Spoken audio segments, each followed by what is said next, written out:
नमस्कार मित्रों, मैं हूं एडवोकेट ब्रजेश यादव, आपका अपना लीगल एडवाइजर।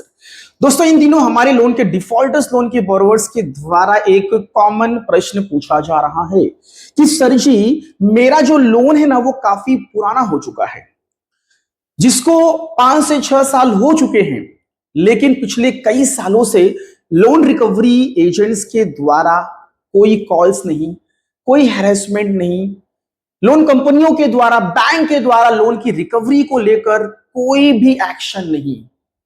ऐसे में बैंक एनबीएफसीज की तरफ से पूरी तरीके से शांति छाई हुई है। कोई करस्पॉन्डेंस नहीं, कोई नोटिस नहीं, कोई मेल नहीं, और मेरी तरफ से भी कोई जवाब नहीं, कोई रिप्लाई नहीं, कोई कम्युनिकेशंस नहीं। तो ऐसे में क्या ये मेरा जो लोन काफी पुराना हो चुका है, जिसमें जो बकाया है वो पिछले 7 से 8 सालों से बाकी है, तो क्या ऐसे में मेरे ये लोन्स माफ हो जाएंगे?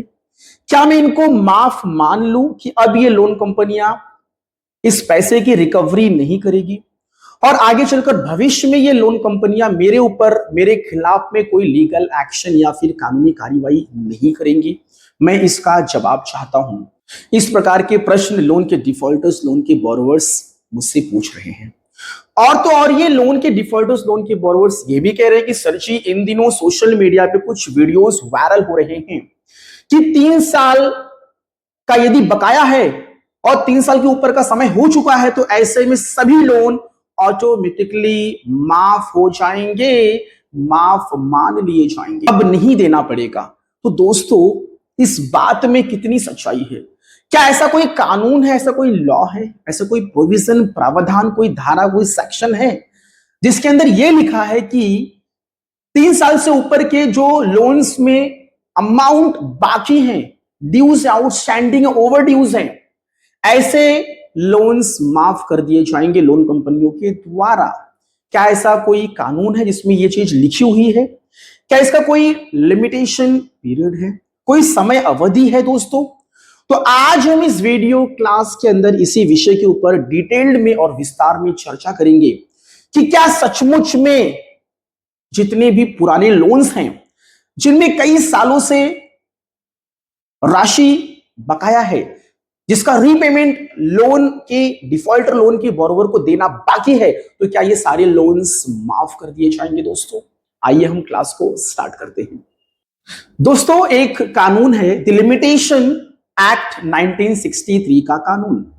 उसके अंदर सेक्शन 21 में, जो आर्टिकल 21 है, आर्टिकल 21 में एक समय अवधि, एक लिमिटेशन पीरियड बताई गई है दोस्तों, जो कि है 3 साल की।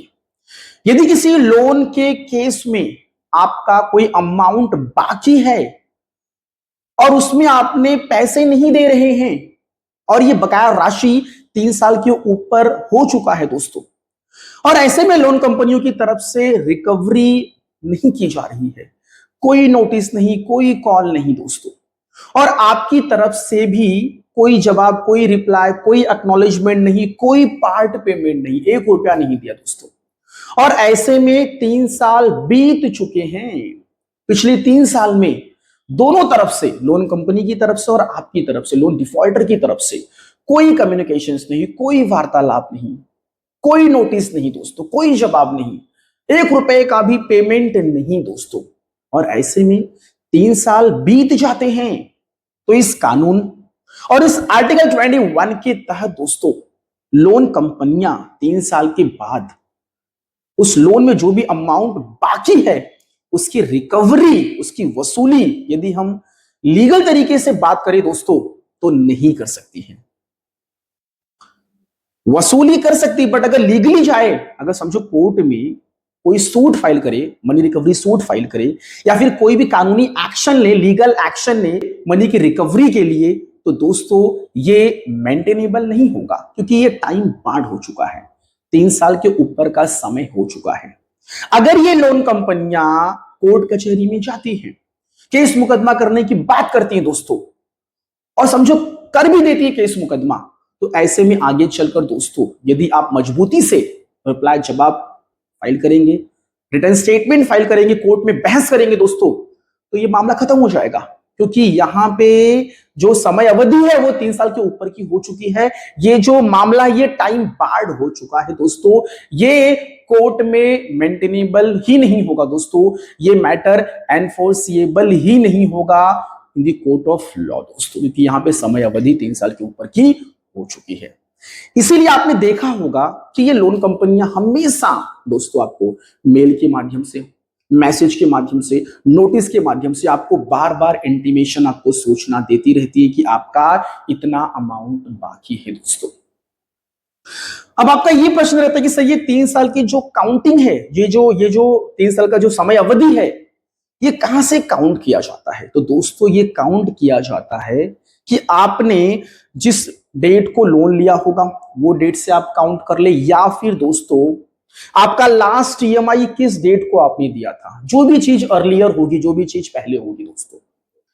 वैसे तो मोस्टली आपने लास्ट ईएमआई कब दी थी, आपका लास्ट पेमेंट कब हुआ था, उसी डेट से ये काउंटिंग 3 साल की जाती है दोस्तों। यदि समझ लो बीच में आपने कोई एक्नॉलेजमेंट दे दिया, आपने इंटीमेशन लेटर, प्रायर नोटिस दे दिया, या फिर उन्होंने कोई आपको नोटिस भेजी, आपने उसमें जवाब दे दिया दोस्तों, आपने अपने डेप्ट को, अपनी लायबिलिटी को आपने एक्सेप्ट कर लिया दोस्तों, तो फिर ये ध्यान देना उसी डेट से दोबारा वापस से वो 3 इयर्स की जो काउंटिंग है वो स्टार्ट हो जाएगी। दैट मींस कि जो टाइम पीरियड है, जो लिमिटेशन पीरियड है, वो दोस्तों वहीं से रीसेट हो जाएगा। दैट मींस कि फ्रेश काउंटिंग स्टार्ट हो जाएगी। या फिर आपने कभी बीच में आपने लोन कंपनी के पास आपने एक ओटीएस का आपने एक रिक्वेस्ट भेजा, तो ये ध्यान देना आपने जैसी रिक्वेस्ट भेजा उस डेट से दोबारा वापस से वो 3 साल का जो टाइम पीरियड है वो दोबारा वापस से वो रीसेट और फ्रेश हो जाएगा दोस्तों, दोबारा वापस से वहां से आपकी 3 इयर्स की काउंटिंग स्टार्ट हो जाएगी। Dear friends, the limitation act 1963 के सेक्शन 18 में, सेक्शन 19 में बहुत अच्छी बात कही गई है दोस्तों। सेक्शन 18 में यह कहा गया है कि यदि आपकी तरफ से आपके लोन में जो आपका डेप्ट, जो कर्ज है दोस्तों, यदि आप उसको एक्नॉलेज कर लेते, एक्सेप्ट कर लेते हैं, आप मानते हैं कि सर पैसा बाकी है, मैं दे दूंगा, मुझे कुछ समय चाहिए, इस प्रकार से यदि आपने कोई इंटीमेशन दिया, कोई आपने एक्नॉलेजमेंट दिया दोस्तों, तो ये ध्यान देना उस डेट से दोबारा वापस से वो टाइम पीरियड रीसेट हो जाएगा। इस बात को नोट कर लीजिए। कुछ भी अगर वार्तालाप, कम्युनिकेशन हुआ, चाहे मेल के माध्यम से हो, चाहे टेक्स्ट मैसेज के माध्यम से हो, या फिर फिजिकल तरीके से रिटर्न के माध्यम से हो दोस्तों, दोबारा वापस से उस डेट से आपका टाइम पीरियड रीसेट हो जाएगा, वहीं से फ्रेश काउंटिंग स्टार्ट हो जाएगी। सेक्शन 19 में लिखा है दोस्तों पार्ट पेमेंट।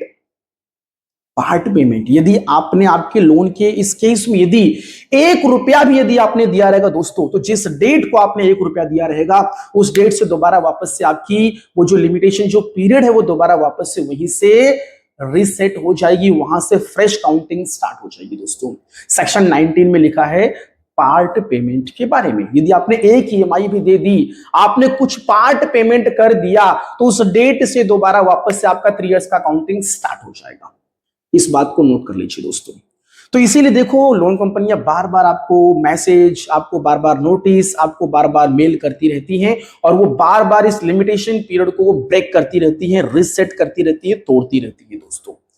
लेकिन यदि पिछले 3 सालों से, 3 सालों के दौरान ना तो लोन कंपनी की तरफ से, ना आपकी तरफ से कोई भी कम्युनिकेशंस नहीं, कोई एविडेंस, कोई प्रूफ नहीं कि भाई आपने कुछ बोला, आपने कुछ रिप्लाई दिया, लोन कंपनी ने कुछ रिप्लाई दिया, लोन कंपनी ने कुछ आपको नोटिस भेजी, कोई जवाब, मतलब कुछ भी नहीं हो रहा है, तो ऐसे में दोस्तों 3 साल के बाद ये लोन कंपनियां आपके खिलाफ में कानूनी तौर पे तो मनी की रिकवरी नहीं कर सकती है दोस्तों। सोचेंगे कि भाई कोई लीगल एक्शन लिया जाए, कोई केस मुकदमा किया जाए, सिविल न्यायालय में मनी रिकवरी सूट फाइल किया जाए, आर्बिट्रेशन किया जाए, तो ये चीज पॉसिबल नहीं दोस्तों लीगली तरीके से। लेकिन ये लोन कंपनियां आपके पीछे पड़ के, आपको बार बार परेशान करके, लोन रिकवरी एजेंट के माध्यम से आपको हैरास करके दोस्तों ये लोन की रिकवरी करने की कोशिश कर सकती है। लेकिन ये चीज इलीगल है, आपको पता है, गैर कानूनी है कि भाई हैरेसमेंट करके मनी की रिकवरी करना ये पूरी तरीके से अवैध और इलीगल माना जाता है। तो ये चीज को आपको आपके एंड से हैंडल करना पड़ेगा दोस्तों। डियर फ्रेंड्स, ये चीज मैं आपको बार बार बोलना चाहूंगा कि भैया 3 साल के बाद लोन ऑटोमेटिकली माफ नहीं होता है भैया, वो लोन कंपनी के ऊपर डिपेंड करता है। अगर वो रिकवरी करेगी, लीगल एक्शन के लिए जाएगी, तो उस चीज को आपको कोर्ट में चैलेंज करना होगा, उसके लिमिटेशन पीरियड को आपको चैलेंज करना होगा दोस्तों कि भाई टाइम बार्ड हो चुका है।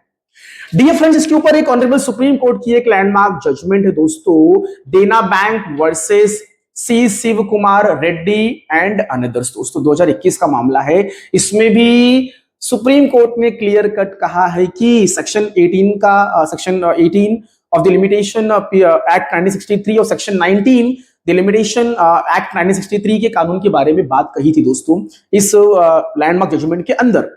और ये कहा था कि यदि बीच में कभी भी यदि कोई एक्नॉलेजमेंट ऑफ डेब्ट अगर लोन का बोरोवर देता है या फिर कोई पार्ट पेमेंट करता है तो लिमिटेशन पीरियड उसी डेट से क्या हो जाएगी, रीसेट हो जाएगी, दोबारा वापस से उसकी फ्रेश काउंटिंग वहीं से चालू हो जाएगी। दोस्तों इस बात को नोट कर लीजिए। तो डियर फ्रेंड्स, ये ध्यान देना कि भाई कम्युनिकेशन, वार्तालाप, करस्पॉन्डेंस, सवाल जवाब, नोटिस का खेल यदि ये चलता रहेगा तो ये लिमिटेशन पीरियड ये बार बार रीसेट होता रहेगा, इसकी जो काउंटिंग है वो फ्रेश तरीके से बार बार होती रहेगी। दोस्तों इस बात को नोट कर लीजिए। तो ये सारी चीजों को आप एक बार देख लीजिए, कैलकुलेट कर लीजिए, चेक कर लीजिए कि क्या ऐसा कुछ आपके साथ में हुआ है क्या, तो उसके हिसाब से आप कैलकुलेशन करके देख लीजिए। यदि 4-5 साल से दोनों तरफ से एकदम शांति छाई है, नो कम्युनिकेशंस, तो दोस्तों लोन कंपनियां कानूनी तौर पर तो दोस्तों आपसे लोन की रिकवरी नहीं कर सकती कि सोचेगी कि भाई तुम्हारे ऊपर मैं कोई केस मुकदमा कर दूं और उससे डरा कर पैसे निकाल लूं, तो ये चीज पॉसिबल नहीं है दोस्तों। बाकी वो लोन रिकवरी एजेंट के हरासमेंट के माध्यम से वो करे वो बात अलग है, लेकिन वो चीज गैर कानूनी और इल्लीगल है दोस्तों। Okay, so my dear friends, ये हमारा जो क्लास था यहीं पे समाप्त हुआ।